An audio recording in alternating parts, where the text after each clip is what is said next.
Bienvenidas y bienvenidos a una nueva entrega del programa Conversando desde el Patio. Esta vez rompemos en algo el formato, nos encontramos en un lugar sagrado para hablar de un tema sumamente interesante, el cual tiene que ver con la sabiduría ancestral. Y para eso nos acompaña el señor Manuel Jesús Montero Cambisaca. Es un sanador, conocedor de la sabiduría ancestral. Además, es un conocido luchador popular, organizador de varios procesos sociales y políticos en la provincia de La Suay, y para nosotros constituye toda una experiencia poder estar en este lugar. Gracias por acogernos, Manuel. Un gusto saludarle. Bueno, muchísimas gracias a ustedes por pues que esas fuerzas del Gran Espíritu hayan hecho de que yo sea la persona indicada. A nivel de mi provincia existen muchos líderes, tanto a nivel del campesino, sector indígena y a nivel de los obreros, compañeras, a nivel de la juventud. Eso digo porque he tenido la suerte de estar, digamos, en estos medios. Muchas gracias, para mí es un honor, para mí y para mi familia. Muchas gracias, Manuel. Estoy seguro que usted es un digno representante de toda esta posibilidad de conocimiento y si me permite, pues para empezar este diálogo, eh, preguntarle cómo entiende usted el conocimiento ancestral. Bueno, primero es importante de que nosotros entendamos de que somos parte de la gran nación cañari. Antes de la llegada de España, pues nuestras gentes estábamos poblados a nivel de comunidades, pueblos, ciudades, y por ello es de que si no nos enfocamos de que somos pueblos milenarios, no vamos a poder entender la vida. Y por lo ende está todo un pensamiento filosófico andino. Por ello es de que nosotros en este momento estamos tratando de recuperar el espacio que hemos perdido de ser parte de la gran nación callari. Los azuayos somos hijos del maíz, hijos de la chicha, hijos del raso, es decir, del hielo. Entonces eso nos da elementos como para poder decir con legitimidad de que estamos rescatando milenariamente lo que hacían los abuelos. Este conocimiento andino, este saber andino que proviene de los cañaris, ¿cómo es posible que haya podido seguir existiendo hasta nuestros días si consideramos la cruenta historia de colonización y de alguna manera de borramiento de esos saberes que existían antes de la conquista? Bueno, también es fácil entendernos, o sea, somos pueblos que no nos hemos sometido en su totalidad. Como hay en todas las sociedades, todo se ubica, diríamos, de acuerdo a los intereses individuales y no colectivos.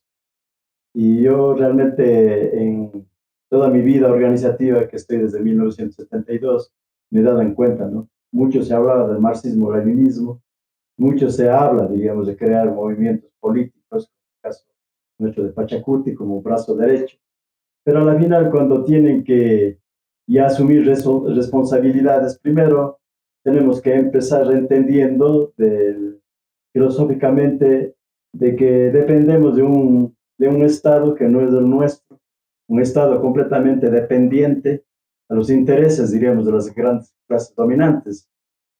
Cuando uno es joven tiene una euforia de entender, se tuvo la euforia de querer entender el marxismo-leninismo. Y bueno, con mucho orgullo digo, fui seguidor de Fidel Castro, de Che Guevara, un poco las doctrinas, de los discursos, de la música folclórica y todo aquello, ¿no?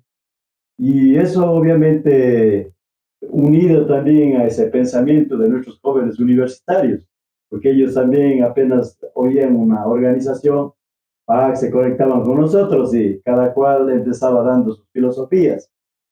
Pero yo creo que si nosotros empezamos a hilar fino, nos damos en cuenta de que al no haber el sometimiento, eso ha hecho de que hoy todavía estemos pensando recuperar el espacio legítimo que es recuperar la gran nación cañari. No para pelearnos territorialmente, sino para hermanarnos. O sea, es decir, digamos que en la parte política, si entiendo bien, en la parte política, el conocimiento ancestral también es una suerte de reivindicación que ha explorado por algunos espacios críticos, como por ejemplo el marxismo, porque finalmente se ha decantado en profundizar las propias raíces del pensamiento andino como tal. ¿Es así? ¿Sí? Lo que pasa es que hay que entender de que la política es la ciencia del ser humano, en cualquiera de las culturas. Y siendo así, pues hemos logrado entender dentro de los procesos de la lucha, dentro de los procesos organizativos, de que si no apuntamos a lo que significa la toma del poder, no va a pasar absolutamente nada. Eso pensábamos de que cuando éramos jóvenes y hasta ahora seguimos pensando así. Pero el problema no está ahí, el problema es estructural. Si es un problema estructural, primero tenemos que romper con las estructuras, como para poder decir ahora sí. Si no, genera, diríamos, un oportunismo, porque llegan, como todo el mundo sabe de que todo se enfila en la cuestión del pensamiento de Pachacuti, llegan a los espacios, pero se dejan contagiar ahí adentro. Entonces no pasa absolutamente nada. Entonces nosotros seguimos siendo serviles, colocar afiches, hacer la campaña, etcétera, etcétera. Eso yo agradezco al gran creador de la vida, no lo he hecho toda mi vida. Fui fundador de Pachacuti como brazo político del movimiento indígena, pero nunca me sometí de hacer de peón. Pienso que yo mismo me diferencio en eso porque no me nace. Ahí tengo una pregunta inevitable que hacer y es desde esta perspectiva, vamos a seguir profundizando desde luego sobre el pensamiento andino. Desde esta perspectiva, ¿cuál es la concepción que tienen del poder? Porque usted dice, hay que tomar el poder, pero hay que romper con las estructuras, cuando las estructuras también son el fundamento, la arquitectura fundamental de ese poder. Bueno, ahí tendríamos que nosotros empezar a reentender lo que significó para nosotros la filosofía andina. La filosofía andina le da a uno los parámetros de la vivencia humana del ser humano. Y por eso es que nosotros no nos preocupábamos mucho en qué momento es de lo que quisiera ya estar en el poder, en esas épocas me estoy refiriendo.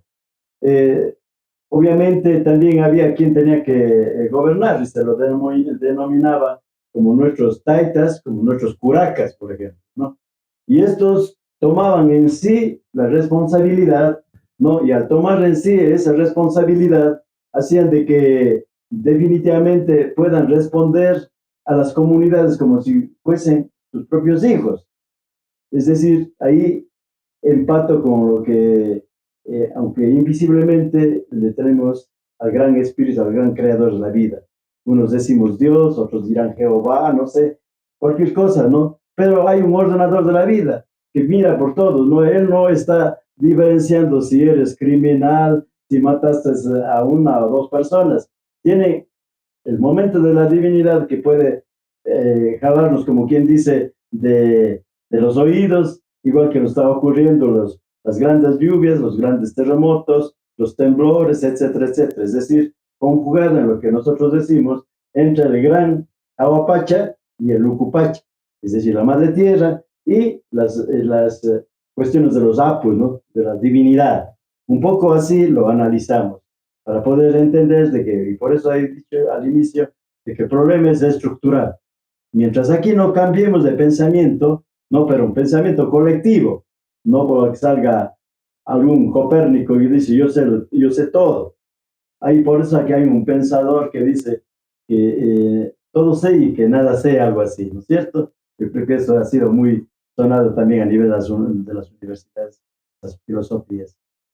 Es decir, hay en el fondo, digamos, de la organización, hay un espíritu sumamente democrático de participación, pero también entender el poder como un cuidado de la sociedad, un cuidado de todos. ¿Es así?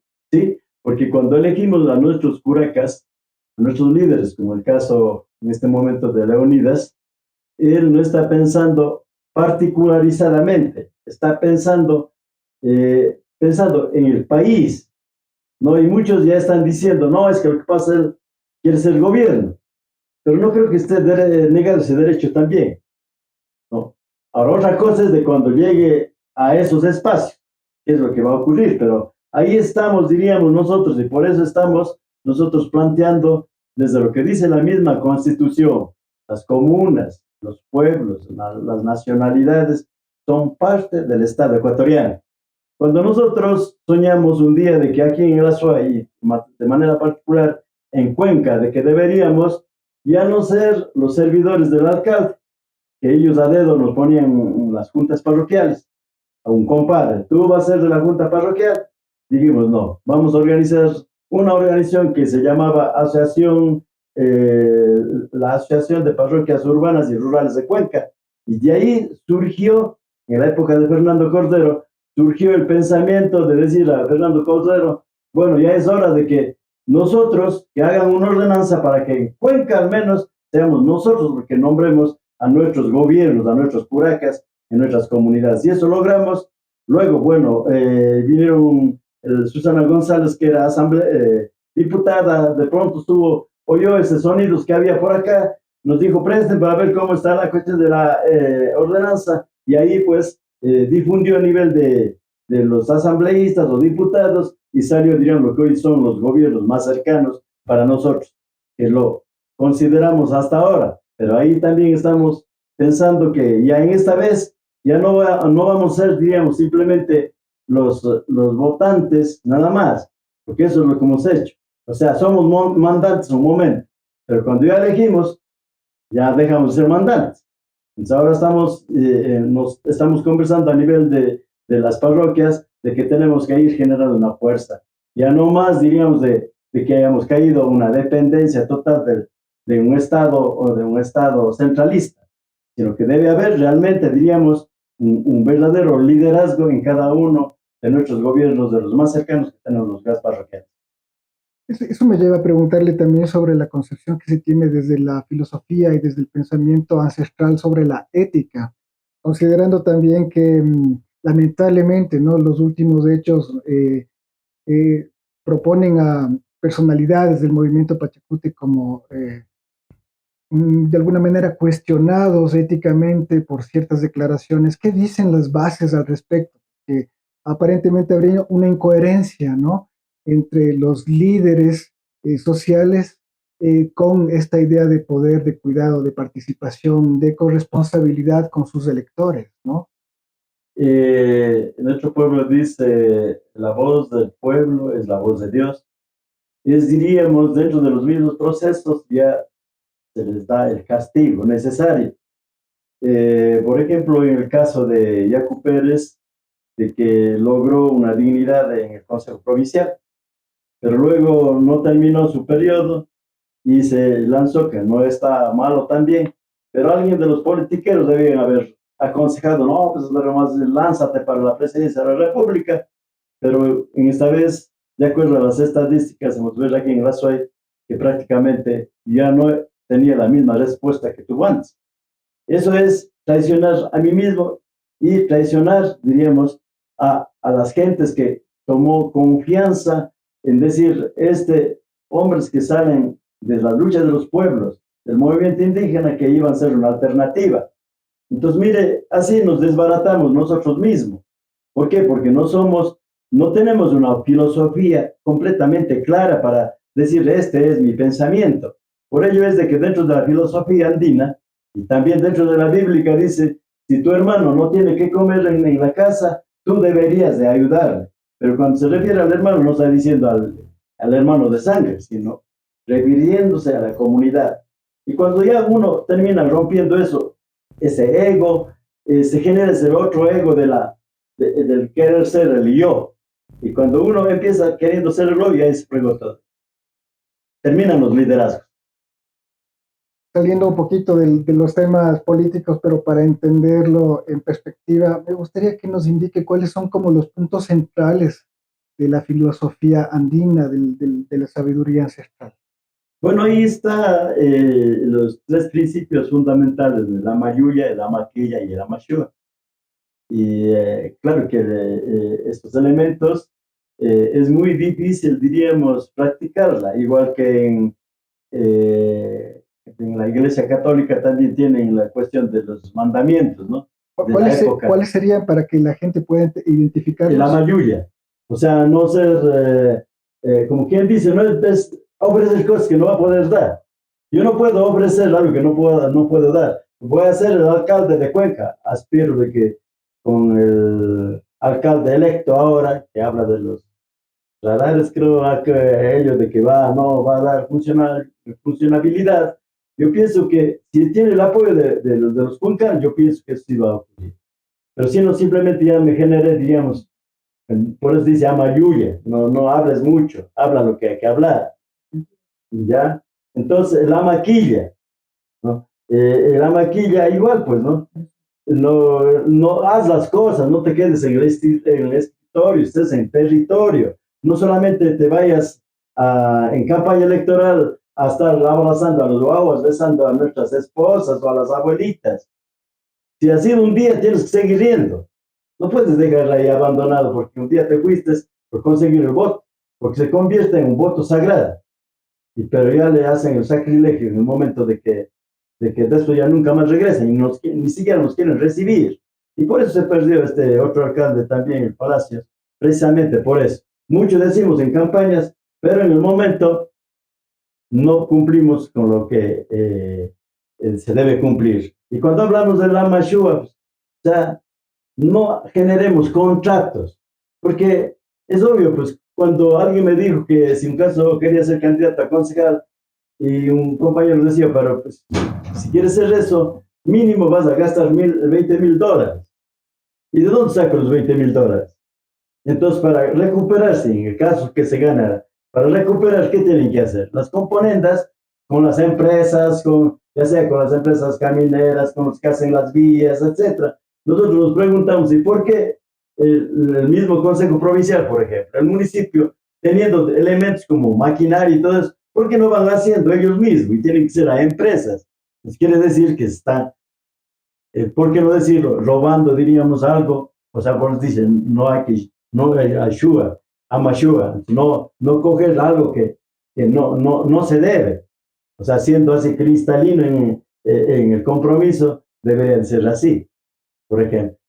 O sea, eso nos lleva a una idea de ser humano íntegro, honesto, coherente, responsable. Exactamente, así es. Me pregunto ahora, ¿cuáles son estos dispositivos que permiten que este conocimiento ancestral, este conocimiento inmemorial, pasen de generación en generación? Usted nos ha dicho que obviamente es un conocimiento que está ahí en la resistencia, ¿no? Pero no hay, al menos visiblemente, procesos que permitan identificar con claridad cómo se produce esta renovación y esta transmisión de pensamiento generación tras generación. Bueno, esto, al ser, diríamos, la cultura oral, nosotros lo estamos tomando desde el punto de vista de la filosofía andina, pero para eso, como hemos sido orales, entonces nuestros padres han sido los que nos han enseñado cómo debe ser la persona, cómo deberíamos ser. Entonces, como más o menos tenemos acá la velita, el fueguito, ahí nos hacía sentar, como quien dice, junto a los chivires, que están ahí las piedritas, las ollitas, está cocinando, y ahí nos hacía sentar a los hijos, y en ese momento, mientras se cocinaba, pues estaba, diríamos, sirviendo alguna comidita, nos aconsejaba, ¿no? Nos decían, cuidado con esto, cuidado con lo otro, cuidado que te enamores de una chica mientras no estés convencido tú mismo. Y además nosotros vamos a ayudar a ver qué chica es de lo que, o qué chico es de lo que te va a corresponder para construir un nuevo ayllo. Pero ahorita como hay todo roto, ¿no? Porque como ya el sistema educativo, el sistema en sí, desde los gobiernos nos van haciendo las leyes. Y usted si a un guagua le grita o le dice, vaya a coger un pico, ayúdanos tú también, porque los guaguas de sí, cuando uno cumple una actividad como padre, ellos también están igual. están pisando el lodo, están haciendo los muñequitos de lodo, todo, ¿no? Entonces, mire, todas esas cuestiones es importante entender de que este tipo de filosofía nos hace de que vaya habiendo, diríamos, un hermanamiento, que haya, diríamos, reciprocidad mutua a nivel de nuestras comunidades, de las familias. Pero ahí está implícito un pensamiento, claro, que es la minga. Para todo es la minga, no solamente para ir a la chacra, sino para conversar y todo. ¿Y cuál es su opinión, por ejemplo, con los procesos de educación intercultural oficial promovidos desde el Estado? Bueno, el tema de la educación, pues lamentablemente, podríamos decir, porque nos quitaron la educación intercultural bilingüe, cuando nosotros queríamos recuperar, diríamos, nuestro idioma, simplemente al Estado no le interesaba que, porque imagínense, el recuperar nuestro idioma, que nuestro idioma es tan dulce, ¿no? Era recuperar todo, ¿no? Recuperar de que no estén nuestros hijos como si estuvieran en el ejército uniformados, por ejemplo. Debería estar como son íntegros, tal como son. Pero dijeron, no, no, no, esto nos va a ir mal, ¿no? Y va a ir pegando con la cuestión de la filosofía andina, otras filosofías que quieren, diríamos, un hermanamiento, entonces simplemente le pusieron, quedaron hasta intercultural, pero ahí ya no está el rescate de nuestra cultura, de nuestras lenguas, la lengua, en el caso de los cañaris, la lengua cañari, el quichua, Perú, bueno, es el quechua, ¿no? Mire, todo eso hace, diríamos, que el Estado, concretamente en la época de Correa, es donde nos acabó con la cuestión de la educación intercultural bilingüe. Y simplemente generando, diríamos, como quien dice, las grandes, como grandes empresas, las escuelas del milenio. Y ahí nos acabó con todo, acabó hasta la comunidad, porque en la comunidad, quiera que no, un niño va comprando en las tienditas algo. Pero con eso, cuando le hacen venir 20, 30 minutos, 40 o 50 minutos solo a un centro, es lo mismo que estar yendo a los cuarteles. Entonces eso nos acabó, diríamos, con la educación, aunque nuestro pueblo, no sé si equivocadamente o lo que sea, o porque no reflexiona, siguen pensando, dice, por lo menos el tiempo de Correa sí hizo algo, dice.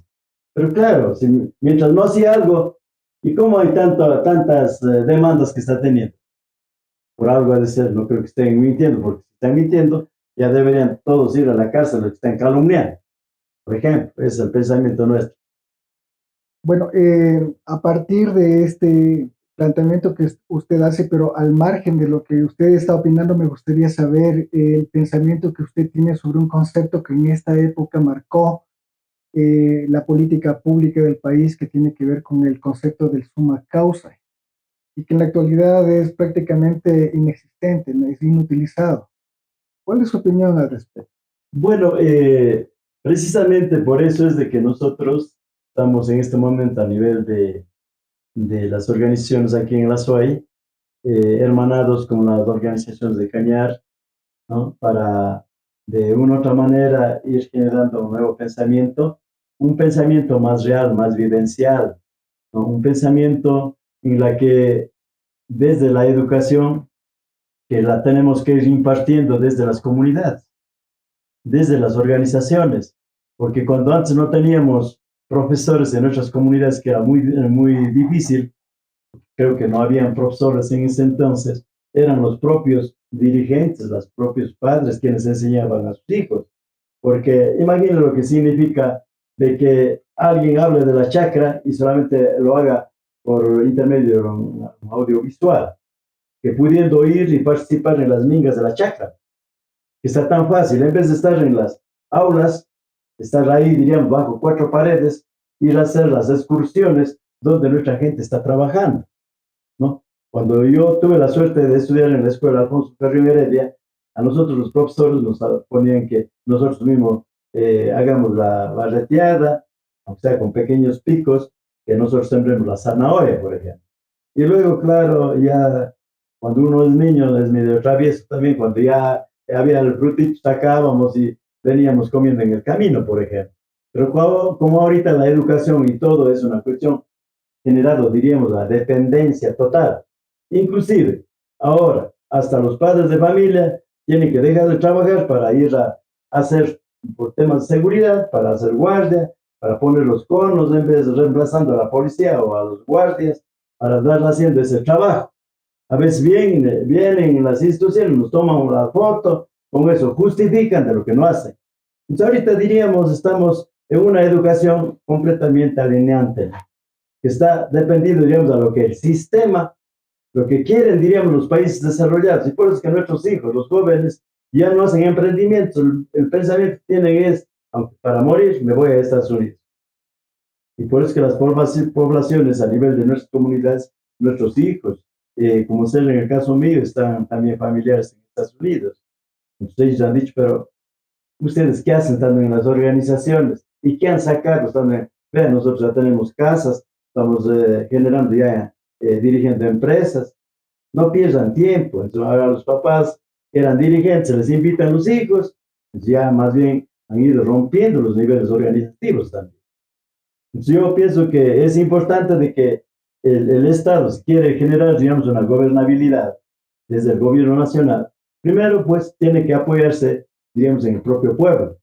Porque con el tema del Fondo Monetario Internacional, deudas con China, deudas con el fondo, viene, pero préstamos por un lado y por otro lado, y quienes tienen que pagar los platos rotos, como decían mis padres, mis abuelos, somos nosotros.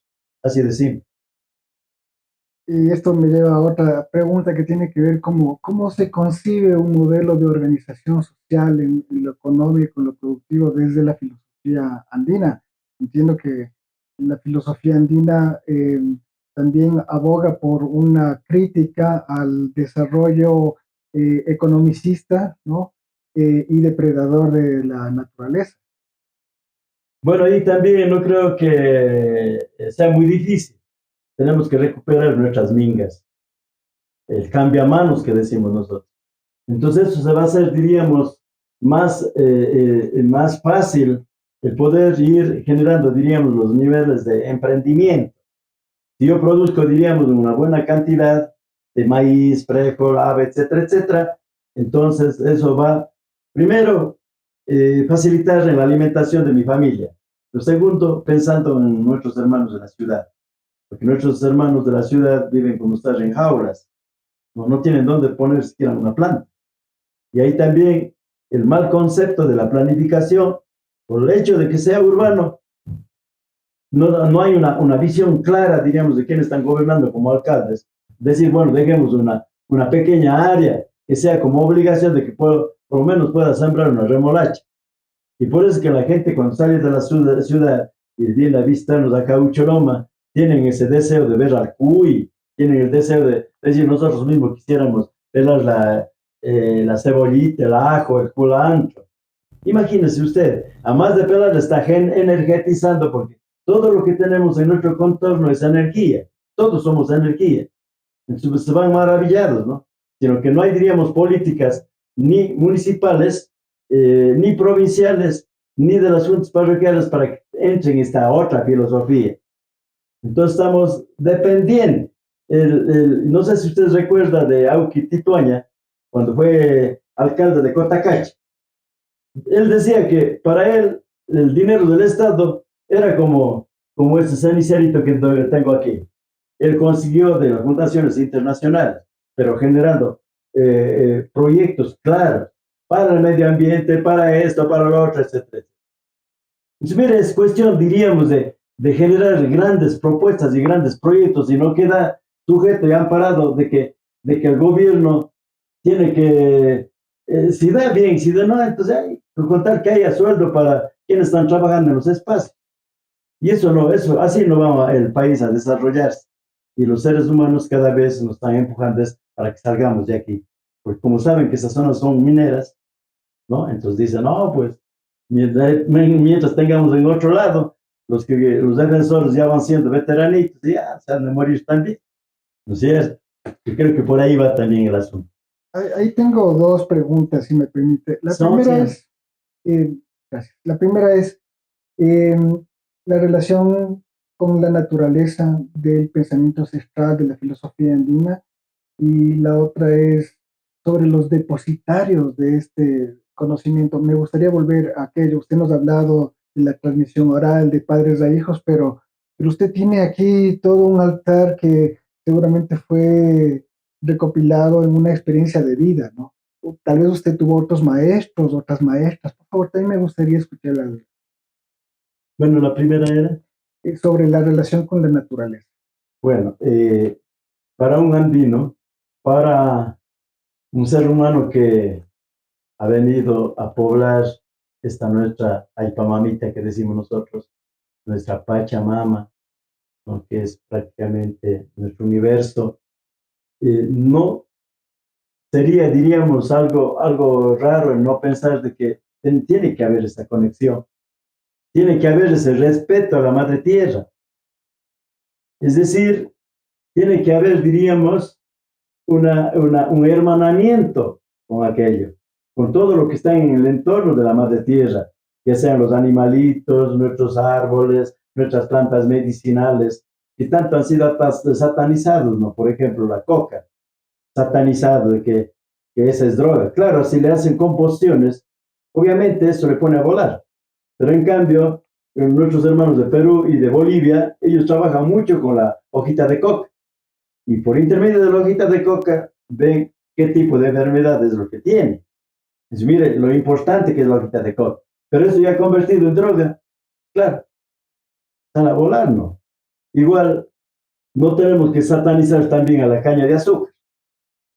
Nosotros también tendríamos otra planta muy sagrada, ¿no es cierto? Le convertimos en aguardiente, pero si usted toma demasiado es de lo que pone a volar. Y si son tomado medidas, sí, porque mi cuerpo también a lo mejor necesita, no pasa absolutamente nada. Tenemos también, diríamos, a San Pedro o a Aguajoya, que decimos. Tenemos la cascarilla, que nos ha ayudado muchísimo en la pandemia, por ejemplo. Tenemos al eucalipto. Con las evaporizaciones no nos ha dado, diríamos, en las épocas de pandemia, hemos ayudado. Tenemos la alta misa para poder superar esos problemas. Y la alimentación, todo lo que nos da la madre tierra. Por ejemplo, tenemos la hoja, el melloco, tenemos el chío, tenemos la jicama, que nos ayuda para problemas diabéticos, por ejemplo. Y tenemos el haba, tenemos la alberga, la lenteja, la cebada, el trigo. Mire, entonces, si usted rompió eso, y por eso es de que el sistema indujo a que en las universidades mostrándonos carreras, porque había alguien que, como era más o menos como un psicólogo, algo así, que direccionaba a los jóvenes qué carreras de lo que deberías escoger. Y las carreras que tenía que escoger eran solamente otras carreras. Cuando yo gradué, yo tuve la suerte de entrar en la universidad para estudiar Derecho, estuve 3 meses, pero luego salí, porque en el momento que yo dejo de ser, ya dejo de estar de agricultor, me hago abogado, tengo que buscar sobrevivir como abogado. Pero cuando estoy de agricultor, tengo que vivir de la madre tierra. Entonces, por eso hay un hermanamiento energético entre lo que significa la alfa mamita y, diríamos, el ser humano, es decir, el runa, hombre. Ahora, tal vez, hablando de la siguiente pregunta que yo le había planteado, el tema de los depositarios de estos saberes, ¿no? Evidentemente hay un saber en la lógica de vida cotidiana campesina, rural, que conecta a las personas directamente con la tierra, pero no necesariamente todos poseen estos conocimientos de sanación energética, de ayuda a los demás y toda la sabiduría personas específicas como usted, por ejemplo, se dedican toda la vida a cultivar. Bueno, el asunto es más bien del don. Ese gran misterio, ese gran espíritu, ese gran creador de la vida, para cada ser humano le da un don. Entonces uno hay que tratar de aprovechar ese don. Yo lo que he hecho es, todo lo que he encontrado, todas las piedritas, es lugares que he ido visitando. Entonces, por ahí había estado en mi propia tierra, en Baños, por ejemplo, el cuarzo. De pronto encontré el cuarzo, traje las piedras volcánicas, como somos volcánicos en Baños, igual los traje, está botado, no, esa tinajita que está ahí, lo ve, había estado en la tenencia política, yo tenía la oportunidad, tuve la oportunidad de ser teniente político, el anterior teniente se había encontrado por ahí, como a lo mejor, no sé si lo vendió por cariño o porque no entendía el asunto, para mí es de lo más sagrado eso, ¿no? Entonces así he ido recogiendo todo lo que me nace de que debo coger y cogido, pero todo esto me sirve para generar energía y por eso tengo, y también tengo los imanes, ¿no? Por ejemplo, los imanes. Es cuando tuvimos una suerte de estar en Cariamanga, hubo un taller con hermanos peruanos y nos dijeron si alguna vez habíamos trabajado con el imán. Y bueno, dijimos no, pues. ¿Y ahora dónde conseguimos el imán? Dijo, ¿tienen radiocitos así antiguos? Sí, sí, tenemos. Y ahí saquen. Y así hice. Como los radios estaban botados por ahí, cogí y eso me genera, me ayuda bastante en la cuestión de cómo sacar las energías, por ejemplo. Porque nos decía este maestro de que había un cuarto completamente de puro imanes. Y ella entraba ahí, hacían las terapias y la gente se curaba, se sanaba. Entonces, yo todo esto he aprendido, digamos, por intermedio de mi organización. Tuve la suerte de estando o sea, a nivel del coronario de la CONAIE, estar, digamos, en Machu Picchu. De ahí traje esta kipita y le tengo, digamos, adorándolo, porque es un recuerdo. Más que esté aquí, este instrumento, eso me hace pensar, digamos, en todo la belleza que tiene Machu Picchu. Mire, eso es una conexión energética que se van dando.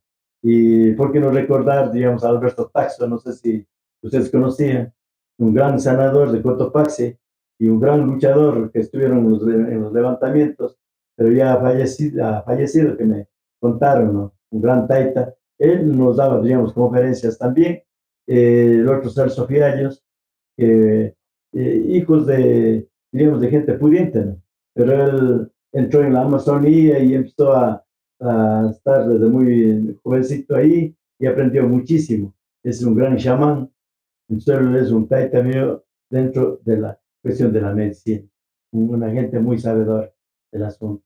Y he ido aprendiendo también a nivel de mis comunidades mismas, todos los días uno aprende, uno no sabe y resulta que para tal enfermedad un cáncer a los pulmones, que ya estaba, que los médicos dijeron 3 meses le daba.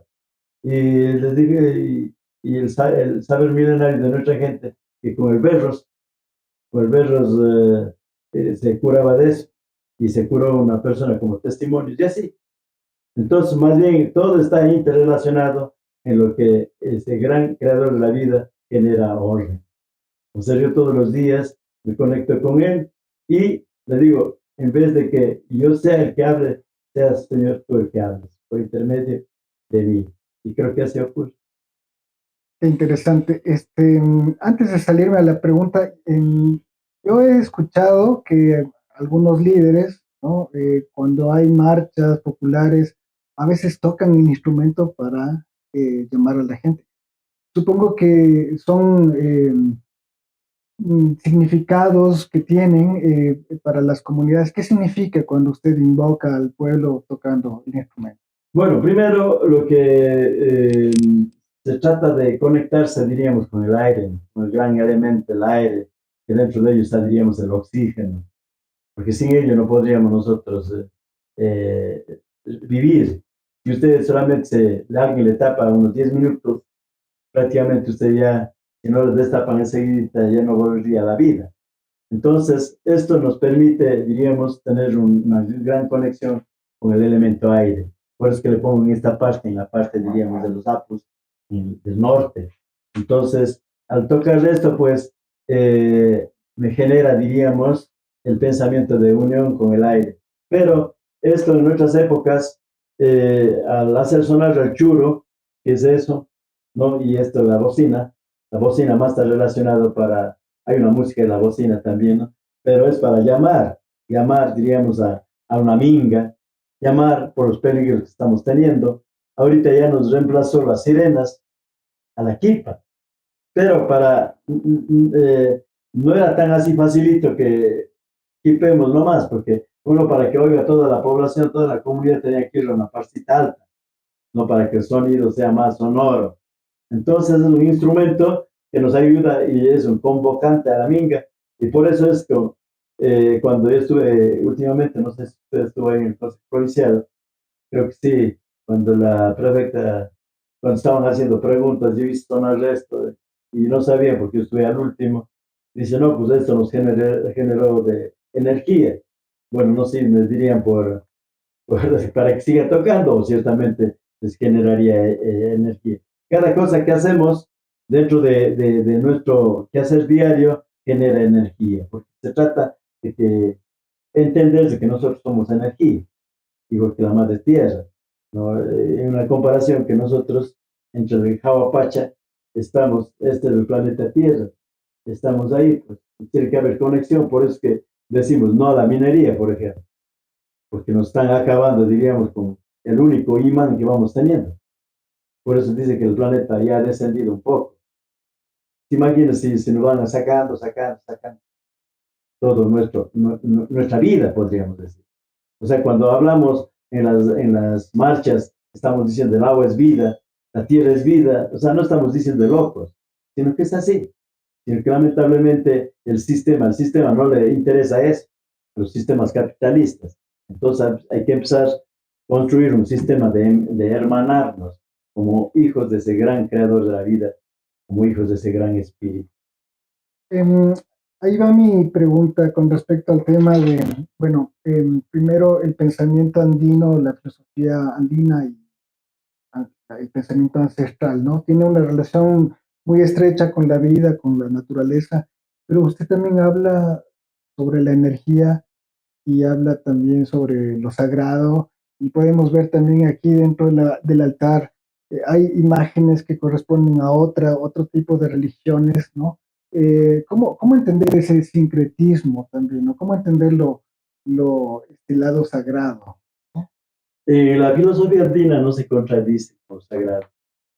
Usted como ser humano es sagrado para mí. Todo es sagrado. Todo lo que tenemos es de lo más divino, ¿no? Usted es parte de queramos o no queramos aceptar, bíblicamente dice, polvo eres y en polvo te has de convertir. Y el marxismo-leninismo decía, pero no, pues que provenimos del mono. Y después puse, ya a mi edad, empecé a reflexionar, digo, y eso del mono. Y ahora digo, pero si se muere del monito, igual también se convierte en abono. Entonces dije, no, no. Entonces lo que dijeron, aunque sea del idealismo, dijeron que de que vienes del polvo y allá te vas a regresar y así mismo es. O sea, nos convertimos en un puñadito de polvo. Y eso lo digo porque cuando mis hermanos mueren, que se han ido migrando, y a veces le mandan solamente una, le creman, pero le mandan solo una chiquita botellita, la ceniza. Entonces, mire, aquí reducimos el ser humano. Entonces, por eso nosotros pensamos, y yo personalmente pienso, de que todo es de lo más sagrado, porque todo está intervenido entre nosotros. Por ejemplo, ahí tenemos el ladrillo, y ese ladrillo que tenemos ahí ha intervenido la gente para surcar la tierra, amontonar, luego el agüita ha servido ahí ha estado interviniendo la gente, ahí ha estado el elemento fuego para hornear. Es decir, todo, si no hubiera el fuego, imagínense lo que pasaría, ¿no es cierto? Entonces, mire, todo nos sirve, hay ese cantarito que tenemos ahí igual, me sirve, pero hayan intervenido. Por eso es que yo no estoy en contra de las empresas, porque ahí también están generando trabajo para la gente, para nuestros hermanos, ¿no? Entonces, no creo que es importante empezar, digamos, a satanizar que no sirve. Pero otra cosa es de que, valiéndose de eso, de que somos tan generosos, en cambio, nos empiezan poniendo, diríamos, diga usted, drogas, poniendo esto, etcétera, etcétera. Es decir, desfigurando toda la santidad que tenemos, digamos, el ser humano, la madre tierra y todo aquello. Bíblicamente dice en el bautismo, ¿no? Tú eres de bautizo en el nombre de Jesús, del Padre Creador y todo eso. Y te digo que tú eres sacerdote, profeta y rey. Así yo me pregunto, para ser profeta tendrá que ser alguien que estudió 50 años para ser profeta, no creo. Porque el niño cuando ya de niño hace su profecía también. Nosotros somos lo que cortamos. Que no digas eso, que no digas lo otro. No, es que el profesor que te dirá. Entonces, si los profesores fueran más abiertos en el asunto, más bien terminarían aprendiendo que enseñando. Es que no hay las literaturas nuestras. No están, no está nuestra literatura en los plasmados desde los centros educativos. Ahí lo que nos están es rompiendo, haciéndonos, haciéndonos cambiar, haciéndonos terminar el atuendo. Bueno, mi esposa por los animalitos y por el pantalón, entonces luego ella utiliza su propio atuendo, ¿no? Pero eso también es ser hermana. Como sé, yo voy con este ponchito, ya sea sol o en lluvias, pero esto me ayuda a sostener la misma temperatura. No es que porque está el sol yo estoy quemando adentro. Imagina la magia que se ocurre. Este es de una lana especial, según me vendieron. Bueno, yo tuve que comprar. No es de borrar, no es de Yaminku, creo que es. Entonces, mire, yo permanezco, digamos, en una frescura. Yo creo que tengo como unos 6 ponchos. Y algunos vienen a pedir, presa, ponchita para poner. Digo, si lo va a hacer, diríamos, es como disfraz, digo, no va a servir mucho. Pero si lo hace con cariño, pone con cariño, porque así se vestían nuestros padres, digo, es distinto. Un poco eso, podría decir. Aprovechando y agradeciéndole mucho por, por el agüita tan deliciosa. Em, ¿Cómo entiende la filosofía andina, el pensamiento ancestral? Dos cosas. Ya, Por un lado, en el contexto de una sociedad que se ha vuelto tan violenta, hay asesinatos atroces todos los días, ¿cómo entender la paz y la pacificación? Y por otro lado, ¿cómo entender el amor? bueno, nuestras filosofías, desde que, desde que uno viene, nace desde nuestras mamacitas, por eso es que nosotros utilizamos mucho los temazcales para que puedas entender lo que significa que una madre tenga a su hijo en su vientre.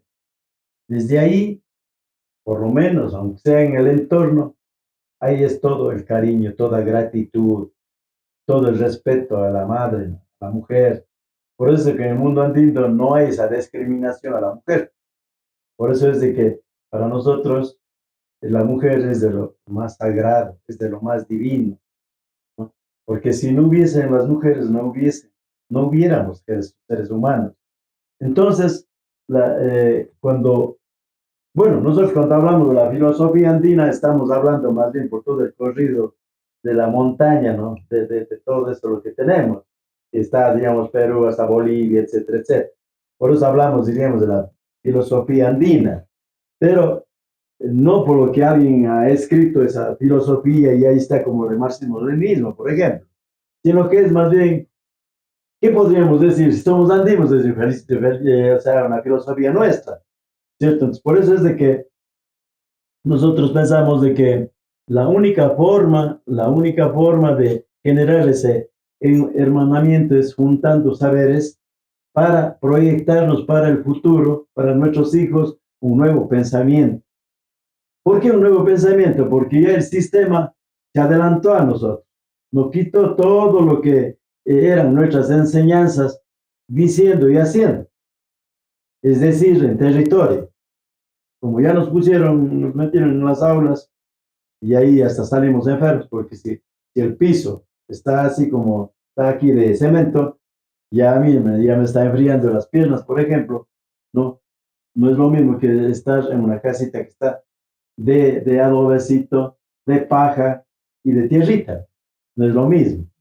Ahora, claro, o ya por lo menos de entablar. Pero ya mucha gente dice, no, ¿cómo estar así? Tengo que igualarme como está en la ciudad. Porque si no, andes, ves India y no tienen ni siquiera para hacer una casa. Entonces nos ha ido generando prejuicios del sistema con la finalidad de que generar economías. Bueno, si esas economías fueran compartidas como recíprocamente, yo creo que no está malo también, ¿no? Pero no es, lamentablemente no es así. Un día vamos a, si en caso no empezamos recuperando nuestra filosofía, simplemente vamos a ser dependientes de otros países que que nos han mandado plata, plata, plata, plata, dinero. Y luego no es simple de entender. Es lo mismo que uno se endeudar hasta lo ya no poder, ¿qué le van a hacer? Le van embargando con todo. Eso nos convierte, diríamos, nuevamente en esclavos, ¿no? Igual que, eh, o nos convierte en guasicamas. Algo chistoso, ¿no? De que viene España, nos quita todo y luego tenemos que ser trabajadores de ellos, peones de ellos.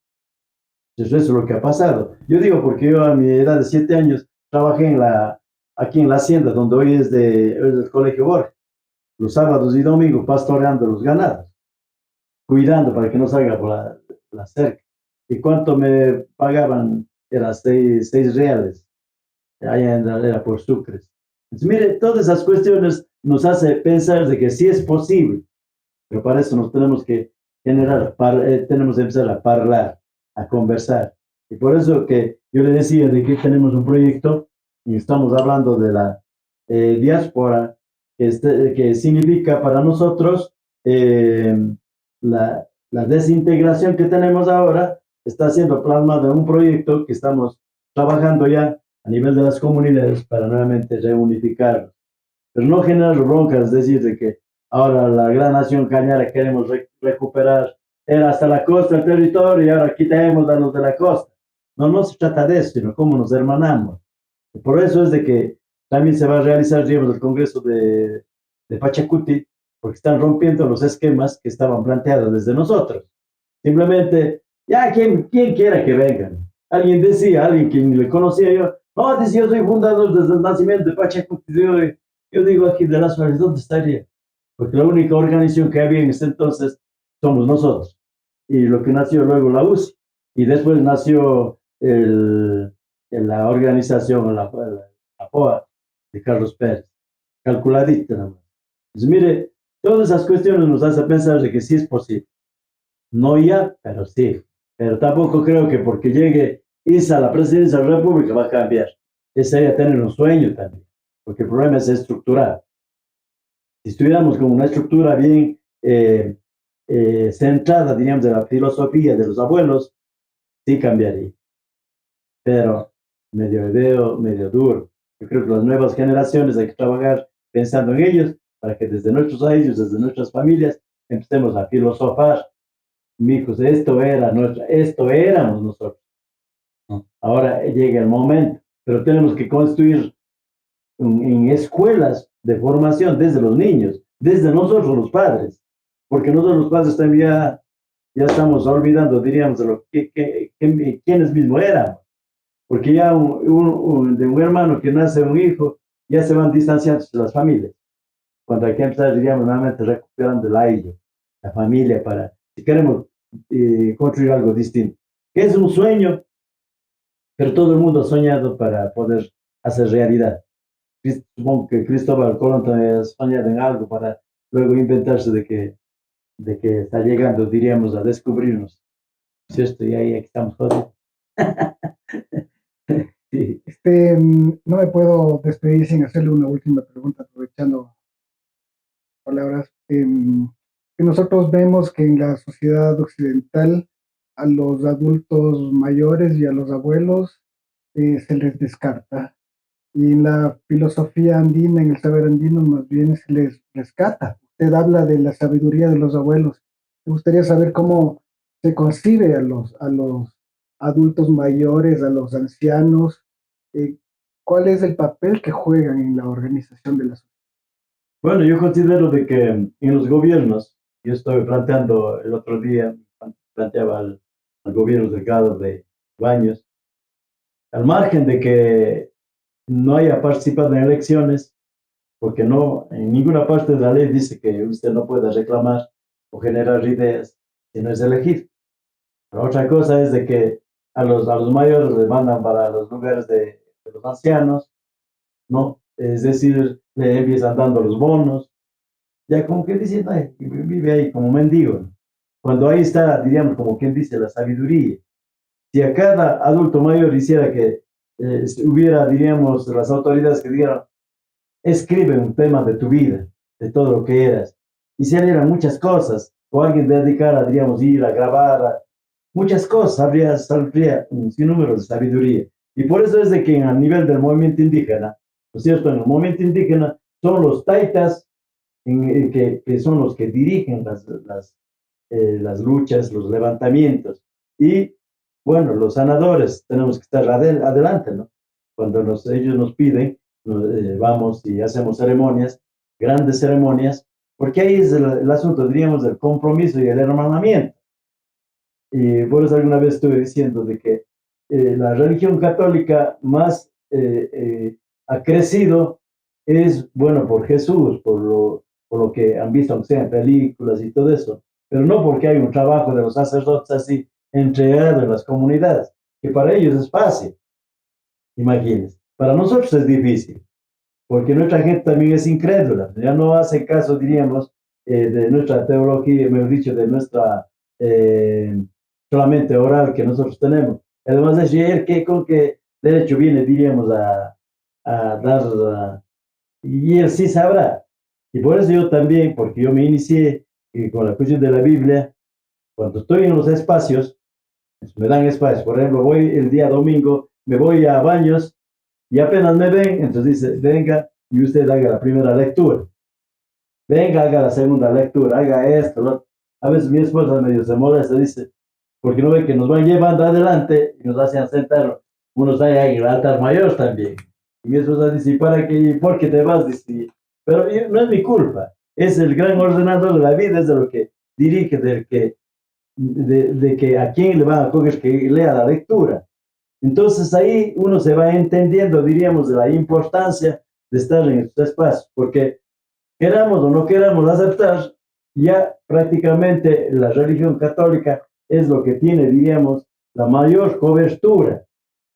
Entonces, cuando nosotros tenemos nuestras fiestas, como sé, yo soy el prior mayor de la fiesta de Virgen de Carmen, que es la fiesta del Inti Raymi. Entonces yo le he trasladado eso a lo de Inti Raymi y también estamos con la veneración a la Virgen del Carmen. Y así recogemos limón, ¿para qué? Para un poco el templo que tenemos, para mejorar, porque ya está deteriorado. Ahora, ¿por qué es importante eso? Porque en la época de Moisés le dijo una voz de que coge todo el oro que tú quieras y yo quiero tener mi templo. Esto, digamos, la cuestión en dónde está el Santísimo Sacramento hecho así en las iglesias, usted ha de ver así hecho un cajoncito pequeño, ¿no?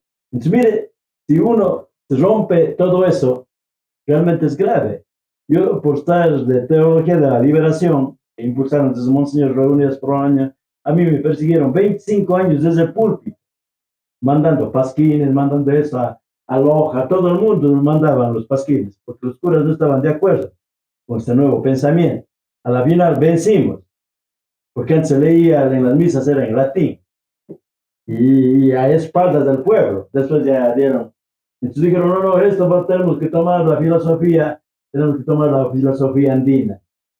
Ellos están con la filosofía andina y nosotros hemos perdido más bien, porque en diciembre, ¿no?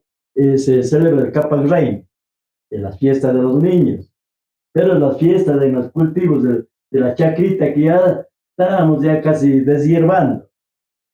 Luego tenemos el Pauca Raimi, que es la fiesta de los jóvenes, las señoritas, del juego y todo eso. No era la fiesta del carnaval. El sistema es lo que puso la fiesta del carnaval, ¿no? Para que estén desnuditas como en Brasil y todo eso. Pero no era un agradecimiento a Dios de que a ese gran creador de la vida, a ese gran espíritu, de que nuestras hijas, nuestros hijos ya están jovencitos, se están desarrollando. Y luego vivimos la época ya de las cosechas, el Inti Raymi. Y estamos viviendo el Quilla Raimi en septiembre y ya estamos haciendo el escogitamiento de las semillas para nuevamente los granitos, pues, las semillitas poner en la madre tierra.